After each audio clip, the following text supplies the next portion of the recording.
नमस्कार, दैनिक shift time में आप सबका स्वागत है। एक विधान, एक प्रधान, एक निशान, ये नारा है मोदी सरकार का। पर क्या वाकई वो नारा ज़मीनी स्तर पर लागू हो रहा है? इस समय हमारे साथ जयसिद्ध भल्ला हैं और 17 साल महज इनकी उम्र है। इन्होंने chief justice, honourable chief justice को एक लेटर लिखी है, क्योंकि आज के दौर में बच्चे भी भली भांति समझते हैं कि गलत क्या हो रहा है, सही क्या हो रहा है। Illegal and unconstitutional occupation of government bungalows by ex legislators of J and K, ये हमारा नहीं बल्कि तो एक कानून पास हुआ जिसके चलते साफ तौर पर आदेश दिए गए थे कि जितने भी एक्स जो कि पूर्व विधायक है, पूर्व मंत्री हैं, लेजिस्लेचर्स हैं, उन्हें सरकारी बंगले खाली करने होंगे। पर सवाल बड़ा ये है, वही हमने पहले कहा, एक विधान एक निशान के तहत सिलेक्टिव लोगों से खाली करवाए गए और उन्होंने खाली भी किए, पर बाकियों पर ये मेहर क्यों? उसी के चले एक 17 साल के बच्चे ने आईना दिखाया। चलिए जानते हैं सिद्ध भल्ला से। सिद्ध भल्ला, आप इतनी क्या यानी कि आपको इसमें रुचि है कि आपने ऑनरेबल चीफ जस्टिस जे.एंड.के को आपने एक लेटर लिख दी, साफ तौर पर वही चीज़ें जो कहीं ना कहीं कोर्ट के भी आदेश थे पर अभी तक वो इम्प्लीमेंट नहीं किए गए? क्योंकि 21 नवंबर 2018 को हमारी जे.एंड.के की जो असेंबली थी वो डिसॉल्व हो चुकी थी।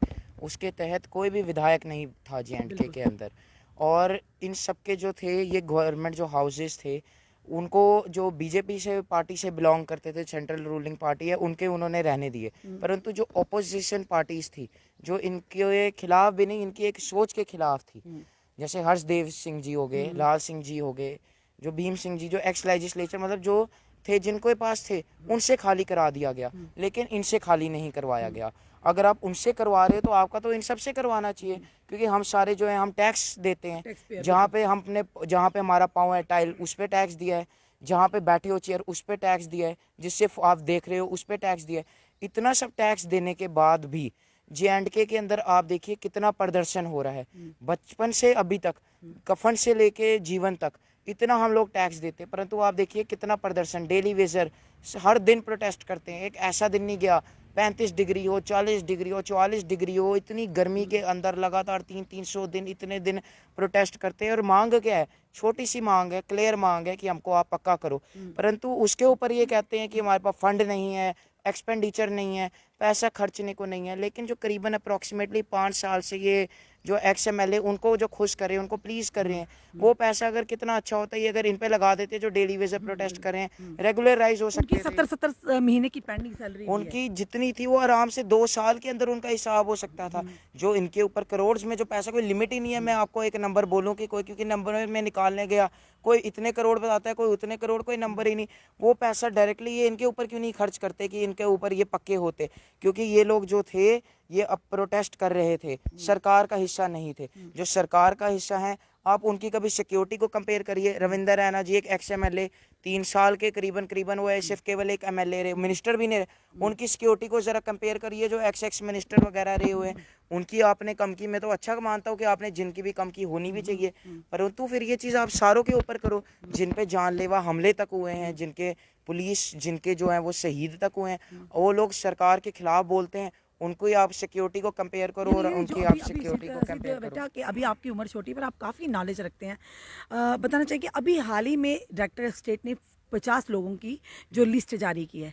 आपने कहा कि विपक्षी दलों के नेता जो बोलते हैं सरकार की नीतियों के खिलाफ, उन पर शिकंजा, पर जो लिस्ट है उसमें तो गुलाम नबी आज़ाद साहब, मुजफ्फर हुसैन बेग थे, तारिक आमी साहब थे, कई सारे ऐसे नेता जो विपक्षी दल से ताल्लुक रखते हैं, पर वो भी अभी उन्हीं बंगलों में रह रहे हैं, सरकारी अकोमोडेशन का एंजॉय कर रहे हैं। फिर ये दोहरा मापदंड क्यों? आपने कहा चौधरी लाल सिंह जी से भी खाली करवाया, हर्षदेव सिंह जी, महबूबा मुफ्ती हैं, और भी कोई ऐसे नेता, खाली किन से करवाए, खाली किन से नहीं करवाए जा रहे? शरीर अलग है, आत्मा एक है। इतना मैं चीज़ कह सकता हूँ कि आत्मा एक है, सोच एक है।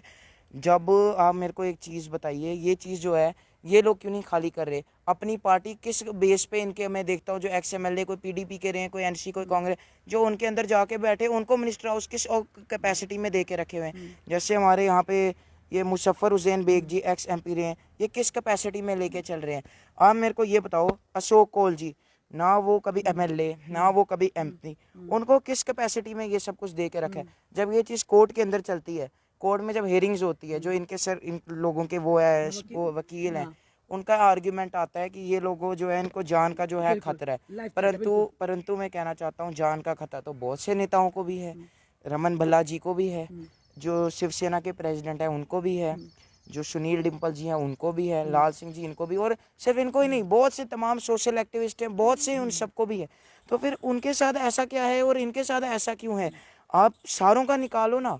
आप जो हमारा जो टैक्स देखो, हम बचपन से इतने तब से दिए जा रहे हैं, वो टैक्स जो हम दे रहे हैं, वो चीज़ आप इंफ्रास्ट्रक्चर बनाने में क्यों नहीं लगाते हो? वो चीज़ आप जो सरकारी सुविधाएं उनको बंद करके हमारे यहाँ पे लगाओ। डेली वेजर जो प्रोटेस्ट कर रहा है उनके ऊपर लगाओ। जो लोग सरकार का हिस्सा नहीं, वो मज़े से कोठी लेके बैठे हैं। इनकी कभी आप सिक्योरिटी को कंपेयर करो, लाज आपके रविंदर रैना जी की कोई एक, आप कोई भी XMLA की आप सिक्योरिटी कंपेयर करो।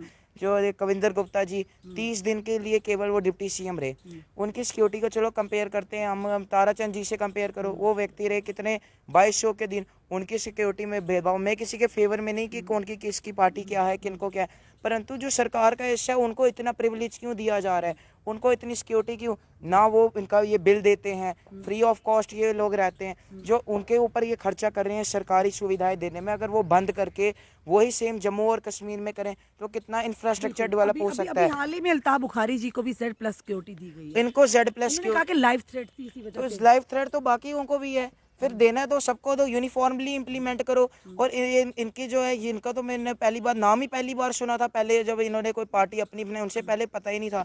जितना मैं जानता हूँ ये पहले PDP के हिस्सा थे। तो इनको आपने कैसी सिक्योरिटी दे के रखी हुई है?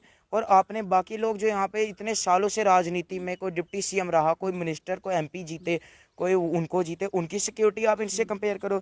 और जो किरण पटेल जी जो अपॉइंट किया था सरकार ने, जब कोर्ट में केस चला, जो हाई कोर्ट के वो जो थे, वो कहते कि मैं खुद इतने सालों से सिक्योरिटी मांग रहा हूँ, मेरे को तो आपने सिक्योरिटी देखो आपने कैसे दे के रखी हुई है। और उनको Z+ सिक्योरिटी दे देते हैं। ये Z+ जो सिक्योरिटी है उनको क्यों नहीं जाती? जो कश्मीरी पंडित्स को जो अभी भी धमकियां आ रही हैं, जो कश्मीर घाटी में जिन पे हमले हो रहे हैं, उनके ऊपर क्यों नहीं जाती? J&K का जो इन्होंने हाल करके रख दिया हुआ है, मंदिरों का हम सैर करते थे, प्रदर्शनों का शहर कहा जाता है। जब हम किसी से बाहर बात करते कहते हैं आपके यहाँ तो युवा बुजुर्ग कोई भी आप व्यक्ति लो, कोई भी वर्ग लो, हर व्यक्ति यहाँ पे प्रदर्शन कर रहा है। और प्रदर्शन क्यों कर रहा है? क्योंकि उनकी मांग नहीं सुनी जा रही। जो मांग उनकी सुनी जा रही है, जो सत्ता के अंदर नहीं, जो मलाई खा रहे हैं, वो जो रेवड़ी इनको दी जा रही है, वो रेवड़ियां इनको क्यों नहीं दी जाती जो सरकार की मुखालिफत करती हैं? जो बाकी व्यक्ति सरकार के खिलाफ बोलेगा उन्हें इन सारी चीजों सुविधाओं से वंचित कर जो दिया सरकार के खिलाफ बोलेगा, मैं बताता हूँ, सारे डिपार्टमेंट लगेंगे, रात को व्यक्ति सो रहा होगा, पता नहीं चलेगा कब उठा के कब लेके चले जाएंगे और कौन से मुकदमे उनके ऊपर लग जाएंगे राष्ट्रद्रोह के। क्योंकि उनका एक ही कसूर है, वो सरकार से जवाब मांगते हैं, वो सरकार से सवाल पूछते हैं। परंतु ये सरकार जो है वो उनको खुश कर रही है, जो लोग पावर में नहीं। ये जो पैसा जा रहा है, ये किसका पैसा जा रहा है? आप मेरे को एक चीज़ बताइए। हो सकता है जो सरकार मैंने जो बड़े बड़े लोग लिखे, जो उनके समर्थक है, वो आके मेरे खिलाफ बोले, नीचे आके नेता को क्यों डिफेंड तो करना ही है जिनके साथ दिल से। परंतु मैं पूछना चाहता हूँ, आप जिस चीज़ से मेरे खिलाफ लिखोगे, आप जिस फ़ोन से मेरे खिलाफ लिखोगे, आप ये नहीं बोलना आपने उस पर भी टैक्स दिया हुआ है। आप जिस जगह बैठ के आप मेरे खिलाफ लिखोगे, आपने उस चीज़ पे भी टैक्स दिया गया है। हमारा ये है कि वो टैक्स हमारे ऊपर इस्तेमाल करो, उनके ऊपर क्यों इस्तेमाल कर रहे हो? जो हमारे यहाँ पे ये शानी कितने प्रदर्शन 5 सालों के अंदर, 4.5 सालों कहना है, जो कि जिस तरह से ये ऑनरेबल कोर्ट का भी आदेश था कि जितने भी सरकारी बंगलों हैं, जो एक्स MP MLA जो भी हैं या लेजिस्लेचर, उन्हें खाली करना पड़ेगा। क्योंकि उनके पास वो अभी वो ओहदा नहीं रहा, वो अब अनकॉन्स्टिट्यूशनल रह रहे हैं। तो जिसपे उन कुछ नेताओं के, अगर विपक्षी दलों की बात करें, महबूबा मुफ्ती या देव की बात करें, चौधरी लाल सिंह जी की बात करें, उनसे तो खाली करवा लिए। यानी कहीं ना कहीं ये कहना चाहते हैं, जो दूसरों पर अभी पैसा खर्च कर रहा है वो जनता के टैक्सेस का पैसा है। यही पैसा आपका कहने का मतलब कि डेली वेजर्स पर खर्च किया जाए। उनकी सरकार का नारा है सबका साथ सबका विकास। मैं बतौर सिटीजन कह रहा हूँ, सही नारा है। क्यों सही नारा है? सबका साथ सबका हाथ तो है, परंतु वो हाथ उन्हीं का है जो सरकार का हिस्सा दे रहे हैं, जो सरकार की मदद कर रहे हैं अपने लेवल में, जो सरकार से जुड़े हैं। वो सिर्फ उन्हीं के हाथ के साथ 50 नेताओं विपक्षी दलों की भी लिस्ट जो डायरेक्टर स्टेट ने दी, जो अभी भी अकोमोडेशन सरकारी को एंजॉय करे हैं। तो क्या लगता है आपको, ये सरकार का हिस्सा है? यानी सामने कुछ है, पीछे मेरे को एक चीज़ बताइए, ये लोग इनके पे ऊपर क्यों नहीं आवाज़ उठाते? हमारी स्टेट को तोड़ा गया, ये इनके खिलाफ क्यों नहीं आवाज़ उठाते? J&K में वो जो अग्निपथ अभी ये स्कीम चल रही, उनके ऊपर इन पे कोई बयान नहीं आते। बयान आएंगे कि देश में कौन सा विपक्षी नेता क्या कह रहा है, कौन सा विपक्षी नेता क्या कह रहा है। एक चीज बोलूंगी, आपकी उम्र महज 17 साल है अभी। हाँ। जब आप 15 के थे तब भी हमने आपका इंटरव्यू लिया था। आप बड़ा गहराई से इन चीजों को देख रहे हो। हाँ। एक युवा होने के नाते क्या लगता है आने वाले समय में आप भी कहीं पॉलिटिक्स में कूदने वाले हो, या एक युवा की परेशानी को समझ कर आप ये बात कह रहे हो? नेता व्यक्ति खुद नहीं बनता, हालात व्यक्ति को नेता बनाते हैं, मैं ये चीज़ कह सकता हूँ। आगे के क्या हालात होंगे, मैं कोई चिट्ठी लिख के तो भविष्यवाणी करता नहीं कि आगे 10 साल के बाद क्या होगा, 5 साल के बाद क्या होगा। मैं इतना कह सकता हूँ अभी क्या हो रहा है, अभी ये हो रहा है JNK के जो लोग हैं वो होपलेस हो चुके हैं। यूथ जो है उनको कुछ पता नहीं है, जो लोग पढ़ के निकल रहे हैं उनको पता नहीं है। आधे से ज़्यादा लोगों के दिमाग में अब जैसे 17 साल के जो हमारी वायु के लोग हैं, जो दोस्त हैं, उनसे बात होती है, वो कहते हैं जम्मू नहीं पढ़ना। मैं कहता हूँ क्यों नहीं पढ़ना? कहते हैं नौकरी नहीं मिलेगी। तो मजाक की बात ये है, जिन व्यक्तियों ने कभी चिट्ठियाँ नहीं लिखी, जो कभी उन्होंने धक्के नहीं खाए ऑफिस में, वो कैसे बोल सकते हैं नौकरी नहीं मिलनी? आप जैसे आप पहले होता था, कोई 20-35 वो जाता था तो कहता था यार नौकरी नहीं मिलनी। ऐसा माहौल बना दिया है कि 17 साल का जो बंदा है जम्मू में, उसको भी पता है सरकारी नौकरी छोड़ो, प्राइवेट नौकरी नहीं मिल सकती जम्मू का सिटीजन रह के। तो ऐसा जो इन्होंने सिस्टम लाया हुआ है कि लोग डर चुके हैं यहाँ रहने से। किस तरह से सिस्टम ठीक होगा? ये सिस्टम तभी ठीक होगा जब ये चीज़ें जो है ये सारों के ऊपर इम्प्लीमेंट होगी, जो सरकार का हिस्सा नहीं, जो एक व्यक्ति जो है वो सिक्योरिटी आप इनकी कंपेयर करो, ये जब कुछ नॉर्मल किया जाएगा, जब कुछ सीना चाहेगा, मैं तो कहता हूँ ये जो आपने सिक्योरिटी इन लोगों की दी है उनको क्यों नहीं देते, जिनको जान की थ्रेटें आई हुई हैं, जिन पे हमले हुए हैं, जिनके ऊपर जो आम नागरिक है, जो कश्मीरी पंडित का मैं वो ग्रुप्स देखता हूँ, वो भी प्रदर्शन करते हैं कि मैं पता नहीं, हम वो LG साहब से मिलते हैं, LG साहब का जवाब नहीं प्रॉपर आता। उन लोगों को क्यों नहीं सिक्योरिटी दी जाती? उनको सिक्योरिटी दे रहे हो जो उसके हिस्सा है। इतना अगर ये लोग हिस्सा वगैरह लगाते तो ये जो PHE, ये जो स्टेट, ये जो फायर डेप्थ, ये सारे प्रोटेस्ट करे, डेली वेज है, इनको मैं कहता हूँ, मैं आपको दावे से कह के कहता हूँ ये 2 साल के अंदर पक्के हो सकते थे, और अभी भी देरी नहीं हुई है। जो ये सरकारी सुविधाएं इनको रोक के आम जनता के ऊपर इस्तेमाल करवाना चाहिए। और जो ये लोग बड़ा एक, मेरे को ये चीज़ नहीं समझ आती, जब हम इनसे नेताओं से ये बात करते हैं, ठीक है, स्टेट तोड़ दी, सब कुछ तोड़ दिया, अभी वो कौन सा प्रॉपर्टी टैक्स आ रहा है, आप मेरे को आप नेताओं से भी मिल रहे हैं? हाँ, किन किन नेताओं से भी मिले और किन किन से मिला और क्यों मिलोगे आप? अभी जो हमारे शिवसेना के जो प्रेसिडेंट हैं मनीष साहनी जी, जो हमारे लाल सिंह जी, जो हर्षदेव जी, जो हमारे वो हैं एकजुट जी, उनसे, और अन्य अन्य बहुत से केवल ऐसे नेता हैं, क्योंकि मैं एक आम नागरिक JNK का, जो मैं हर व्यक्ति से चाहता हूँ, मैं तो कहता हूँ इसमें मेरे को अगर BJP के उनसे भी मिलना पड़े तो मेरे को कोई तकलीफ नहीं, क्योंकि टैक्स तो वो भी दे रहे हैं, ऐसा तो है नहीं कि वो टैक्स नहीं दे रहे, उनके कार्यकर्ता भी टैक्स दे रहे हैं, उनके कुछ जिन नेताओं की गलती नहीं वो भी। मैं हर व्यक्ति से जाऊंगा और मैं कहूँगा कि आप भी इस मुद्दे पे आवाज़ उठाने में अपनी मदद कीजिए, और जो हमारा साथ देगा बहुत अच्छी बात है, उनका हमें पता चल जाएगा कि वो किस तरह सोचते हैं, JNK के किन मुद्दों पे वो आवाज़ उठाना चाहते हैं। मैं ये कहना चाहूँगा, JNK के अंदर आप देखिए इतना टैक्स, प्रॉपर्टी टैक्स, दूध पे टैक्स, मक्खन पे, खाने पे टैक्स, बंदा खाना खाने जाता है, कभी कभार तो बंदे को डर लगता है, अभी 30 रुपए की आइटम है, वो बंदा मंगवाए तो पता चले सिलेंडर का दाम बढ़ गया, 2 मिनट के बाद 30 का 35 ना हो जाए, ऐसे हालात, प्रॉपर्टी टैक्स। अब ऐसा जैसे ये वक्त ला रहे हैं, ये हमारे, आपको पता है हमारे पे टैक्स क्यों बढ़ा रहे हैं? क्योंकि सरकार को जो सुविधा दे रहे हैं उस पर काफ़ी ज़्यादा पैसा खर्च हो रहा है, और जो सरकार के हिस्सा है वो इनको बोलते नहीं है खाली करो, क्योंकि उनको खुश करना है। अगर ये वो सुविधाएं कम करेंगे, जो टैक्स रेट है वो कम हो जाएगा, और जो हमारे ऊपर बर्डन है वो कम हो जाएगा। और अगर ऐसे ही चलता रहा, वो वक्त कम नहीं जब एक आम नागरिक को मुंह भी ध्यान से खोलना पड़ेगा कि ज़्यादा हवा सांस ना ले लूँ, सांस के ऊपर भी ये टैक्स ना लगा दे कि कितना व्यक्ति कितना टैक्स लेगा। तो ये चीज़ों को बंद करके आम नागरिक की बात सुनी जानी चाहिए, और ये मुद्दों को उठाया जाना चाहिए। मैं इतनी अपील करता हूँ। धन्यवाद सिद्ध, बहुत बहुत। ये एक 17 साल के जयसिद्ध भल्ला, जिन्होंने आईना दिखाया है कि आप बात करते हैं एक विधान, एक प्रधान, एक निशान की।